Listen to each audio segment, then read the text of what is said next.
Bukas na ang birthday prod ni Kim Chu sa It's Showtime. Ngayon pa lang ay excited ng madlang people kung sino ang special guest nito. May malaking pasabog umanong aktres sa pagdiriwang ng 34th birthday nito.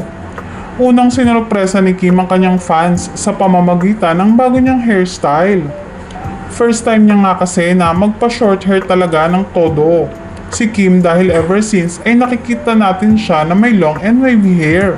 At bukas nga ay inaabangan ng maraming mga tagahanga ni na Paolo at Kim ang magaganap na birthday celebration ng aktres. Naniniwala ang ilang mga fans ng Kim Pao na talagang paghahanda ng manuang aktor para dito.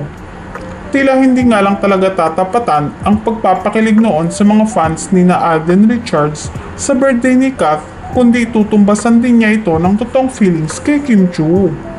Dahil dito, inaasahan ng mga netizens na talagang paghahanda ni Paolo ang guesting nito. Say pa ng ilan at baka magkaroon na ng aminan. Inaabangan na rin kung may gaganap bang pag-amin ng kanilang official status.